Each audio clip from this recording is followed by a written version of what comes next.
ಇದು ಒಂದು ಹೌಸ್ ವೈಫ್ನ ಕಥೆ ಆಗಿರುತ್ತೆ.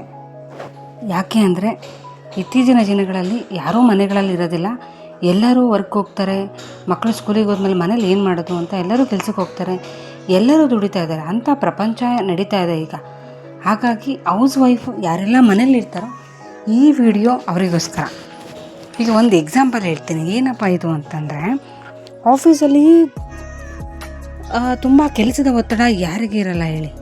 ಕೆಲಸದ ಬಗ್ಗೆ ಜವಾಬ್ದಾರಿ ಇಲ್ಲ, ಎಲ್ಲದಕ್ಕೂ ತಾನೇ ಒದ್ದಾಡಬೇಕು, ಪ್ರತಿಯೊಬ್ಬರು ಬೆನ್ನೆತ್ತಿ ಕೆಲಸ ತೆಗೋಬೇಕು ಅಂತ ಪೇಚಾಡ್ತಾನೆ ಇರ್ತಾರೆ. ಇದಲ್ಲದೆ ಮೇಲಿನ ಅಧಿಕಾರಿಗಳಿಂದ ಇದ್ದವರಿಗೆ ಕುದುರೆ ಮೇಲೆ ಕುಳಿತಿರೋ ಹಾಗೆ ಕೆಲಸದ ಫಾಸ್ಟಾಗಿ ಕೆಲಸ ಮುಗಿಸ್ಬೇಕು, ಮುಗೀತಾ ಅಂತ ಅವ್ರು ಬೆನ್ನೆತ್ತಿ ಕೆಲಸನ ತಗೊಳ್ಳೋಕ್ಕೆ ಅವ್ರು ರೆಡಿ ಇರ್ತಾರೆ.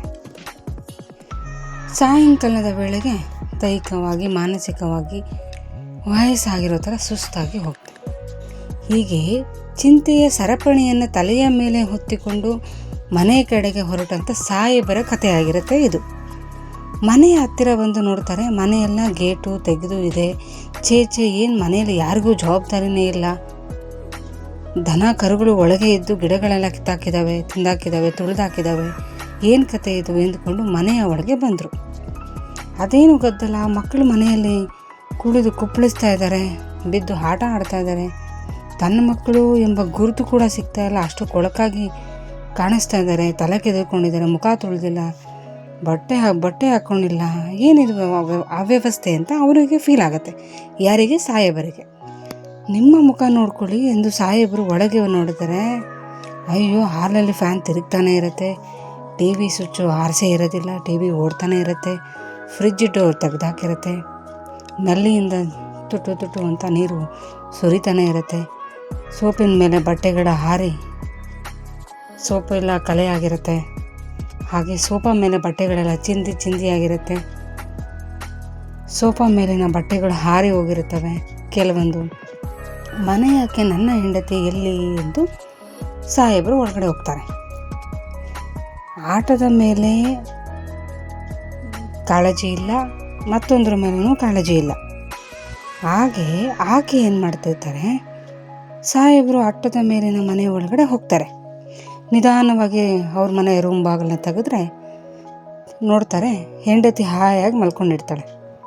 ಯಾಕೆ ಅಂತ ಹೆಂಡತಿ ಕೇಳಿದರೆ, ಕಾದಂಬರಿ ಓದ್ತಾ ಇದ್ದೀನಿ ಅದಕ್ಕೆ ಅಂತ ಹೆಂಡತಿ ಆನ್ಸರ್ ಮಾಡ್ತಾಳೆ.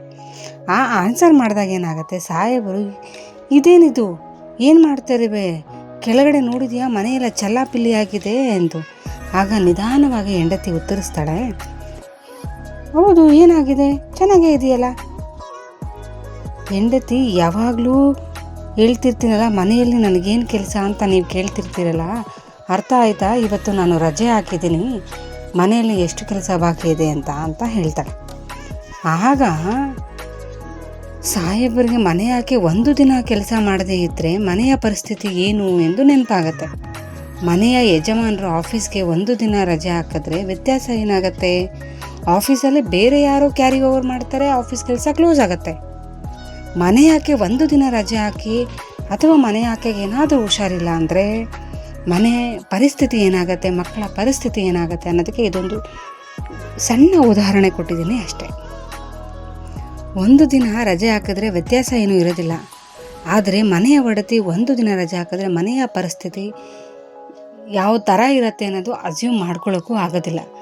ಮನೆ ಒಡತಿ ಚೆನ್ನಾಗಿದ್ಲು ಅಂದರೆ ಮನೆ ಸ್ವಚ್ಛವಾಗಿರುತ್ತೆ, ಮನೆ ಪರಿಸ್ಥಿತಿ ಆನಂದವಾಗಿರುತ್ತೆ, ಮನೆ ಪೂಜೆ ಪುನಸ್ಕಾರಗಳು ಇದ್ದಲ್ಲಿ ಶಾಂತಿ ನೆಮ್ಮದಿ ಇರುತ್ತೆ, ಆರೋಗ್ಯ ಅಭಿವೃದ್ಧಿ ಆಗುತ್ತೆ, ಐಶ್ವರ್ಯ ಅಭಿವೃದ್ಧಿ ಆಗುತ್ತೆ, ಮನಃಶಾಂತಿ ಅಭಿವೃದ್ಧಿ ಆಗುತ್ತೆ. ಜೀವನದಲ್ಲಿ ಮನಃಶಾಂತಿ ತುಂಬ ಮುಖ್ಯ, ನೆಮ್ಮದಿ ತುಂಬ ಮುಖ್ಯ ಇರುತ್ತೆ. ಎಲ್ಲ ಇತ್ತು, ಯಾವುದೋ ಒಂದಿಲ್ಲ ಅನ್ನೋ ಕೊರತೆ ಇದ್ರೂ ಮನೆಯಲ್ಲಿ ಶಾಂತಿ ನೆಮ್ಮದಿ ಇದ್ದಾಗ, ಆರೋಗ್ಯ ಪರಿಸ್ಥಿತಿ ಚೆನ್ನಾಗಿದ್ದಾಗ ಎಲ್ಲ ಚೆನ್ನಾಗಿ ಅನಿಸುತ್ತೆ.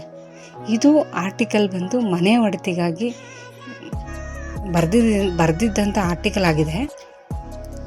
ಇದು ಇನ್ನು ಸೆಲೆಕ್ಟೆಡ್ ಅಂತ ಆರ್ಟಿಕಲ್ ಏನಲ್ಲ, ಬಟ್ ಇದು ಮನೆಯ ಒಡತಿಗೋಸ್ಕರ ನಾನು ಸ್ವಂತ ಆಲೋಚನೆ ಮಾಡಿ ಬರೆದಂಥ ಆರ್ಟಿಕಲ್ಲು. ಚೆನ್ನಾಗಿದೆ ಅಂತ ಭಾವಿಸ್ತೇನೆ. ಇಷ್ಟ ಆಗಿದ್ರೆ ಲೈಕ್ ಮಾಡಿ.